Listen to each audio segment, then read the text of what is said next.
Continuing on with our countdown to Creed 2 in a couple days, let's take a look at the 6th Rocky movie, Rocky Balboa. If you haven't seen the previous videos, you can check them out right here. After the disastrous box office results and critical reception of Rocky 5, the franchise was, for all intents and purposes, dead. Sylvester Stallone was so unhappy with it, however, that it spurred him to write and direct a 6th and this time for real final film, Rocky Balboa. The title of the movie says it all. It's definitive. This is the last one. Oh yeah, this is definitely the last one. Once again though, Stallone had to fight to get the movie off the ground. For years, in fact. He first wanted to make it in 1999, but couldn't convince the studio to give him the green light until 2006. Stallone's struggle to get this film made is mirrored by Rocky's struggle in the film to convince a boxing commission to grant him a license despite his old age. This movie is very much a return to form for the Rocky series. As in the first few films, Rocky Balboa's greatest strength is its realistic character, relationships, and development. The theme here is learning to come to terms with the past and move on. Appropriate considering Stallone's motives for making the film in the first place. You're living backwards, Rocco!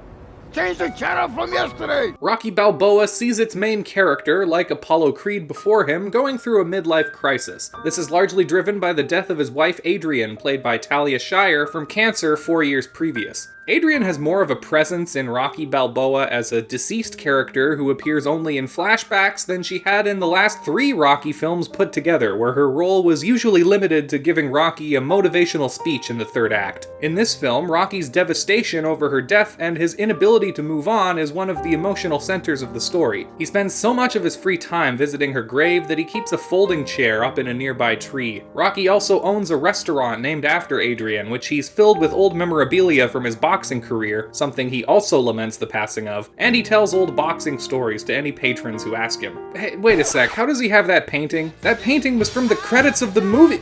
Never mind. He also gets called out to and asked to take selfies frequently by people in public. Yeah, how you doing? Rocky's son, now played by Milo Ventimiglia, has grown distant from his family. He goes by his proper name, Robert, and rarely visits Rocky, often canceling their plans. Robert feels like he lives in the shadow of his famous father, with no room to be his own person. People see me, but they think of you. Because of this, Robert, like his father, is unable to move forward with his life. The conflict between the two characters is much more believable in this film than it was in Rocky 5. It doesn't rely on Rocky being ignorant of his son's feelings, and you completely understand why each character feels the way they do. After a computer simulation fight between Rocky in his prime and the current heavyweight champion rules in Rocky's favor, Rocky and Robert's insecurities, as well as those of the champion, Mason Dixon, are all pushed to the forefront. Seeing the simulated match makes Rocky decide to get back into fighting again as a hobby, but he's approached by Dixon's representatives who want to organize an exhibition match between him and the champ. Rocky accepts the match after some hesitation and against Robert's wishes. Don't you care what people think?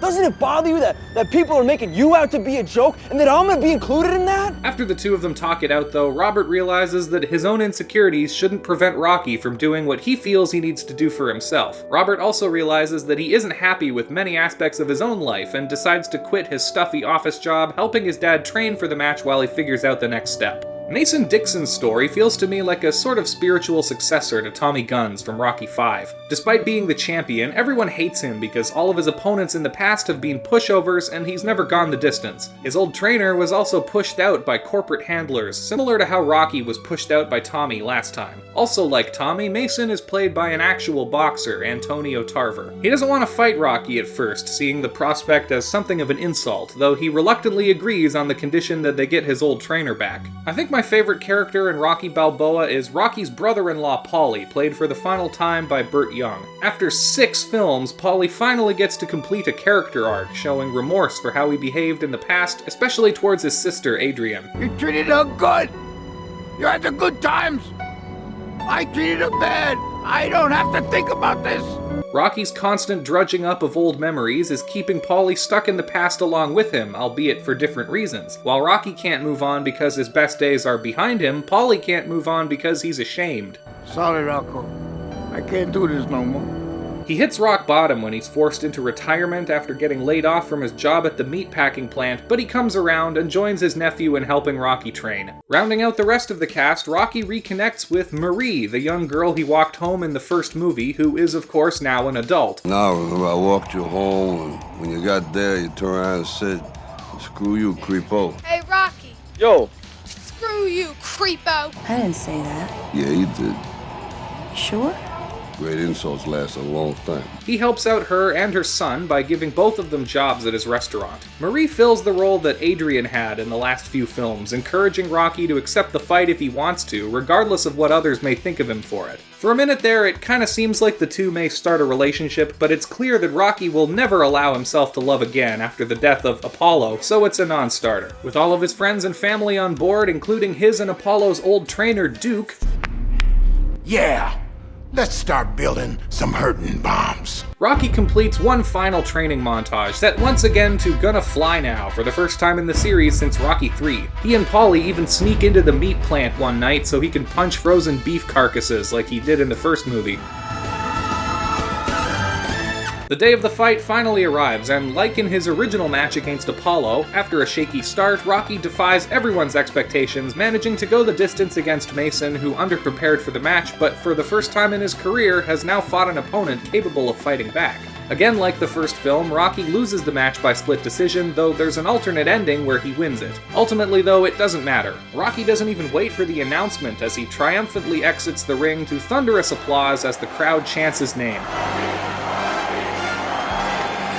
That last part wasn't even in the script. The film wasn't able to book a stadium, so they piggybacked on an actual pay-per-view boxing event using the event's actual crowd as extras who began to cheer for Rocky unprovoked during filming. Rocky Balboa is one of my favorites in the series. You really feel the weight of the literally decades of time that have passed in these characters' lives since the first film, many key moments of which we've witnessed throughout the rest of the sequels. Sylvester Stallone absolutely accomplished his mission to redeem himself after Rocky V's failure. This was the most perfect ending that the Rocky series could have possibly asked for. Despite every other film before it having also been planned as the last one, this time, surely it was over for good. Ain't nothing over till it's over. Of course not. We'll catch back up with Rocky in about 10 years' time, where he's finally stepped out of the ring only to face his most difficult fight yet, alongside a new protege. Come on back Wednesday, where we're gonna take a look at Creed. Thanks for watching. If you liked this video, please help me out by hitting the like button, subscribing if you're new, and commenting down below, letting me know your thoughts on Rocky Balboa. I've got tons of other videos up on my channel you can check out if you like this. Thanks very much once again for watching, and take care.